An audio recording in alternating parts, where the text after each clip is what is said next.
Now we move on and discuss question number 10.51 from the book by Beer and Johnston on vector mechanics statics. Now in this question it is asked that denoting by mu the coefficient of static friction between the block attached to the rod ACE. Now it is saying A, this point is C, this is E, this is D and this is F.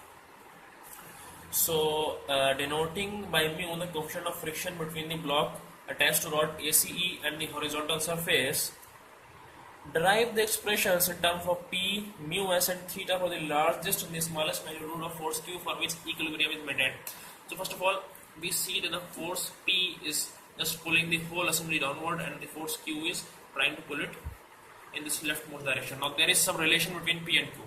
We are going to do this by the method of virtual work, because if we go by the normal mechanics, now there are a lot of joints, so we have to calculate a lot of normal reactions, etc., etc.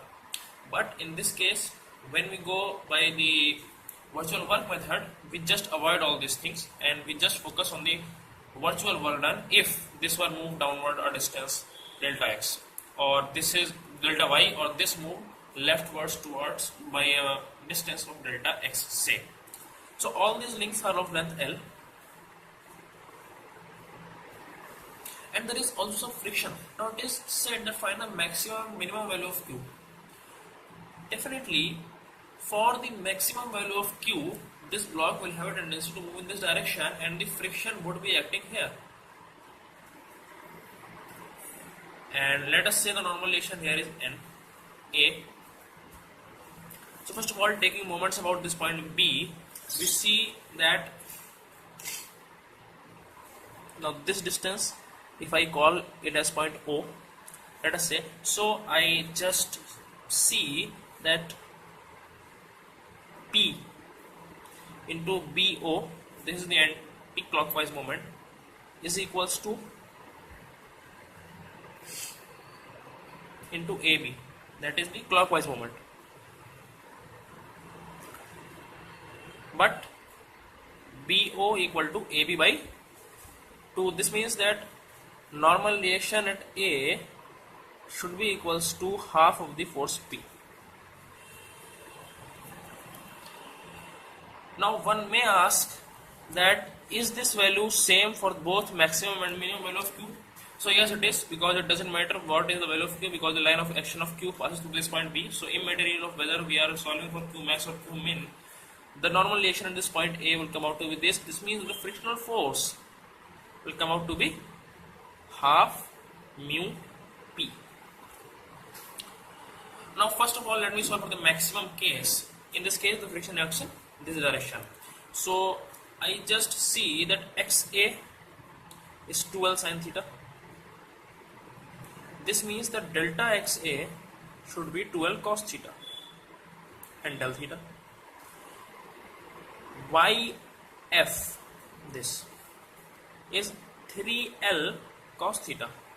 So delta YF will be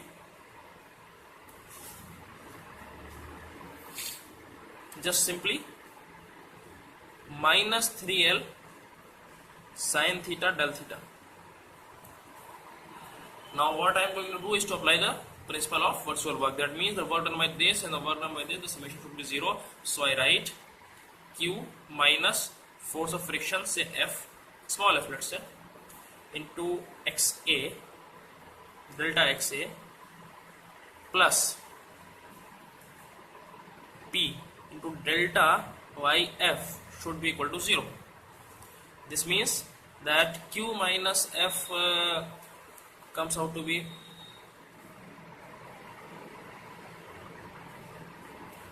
delta XA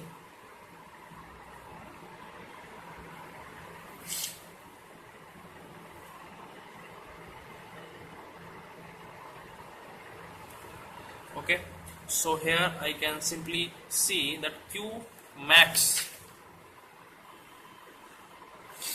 comes out to be P by 2 3 tan theta plus mu. In the same question, had I solved it for the minimum case, so the friction would be acting here, because for the minimum value of Q, the tendency of the block would be moved in that direction. So friction would be here, and just I would have replaced this sign by all the calculations. So I can write Q min as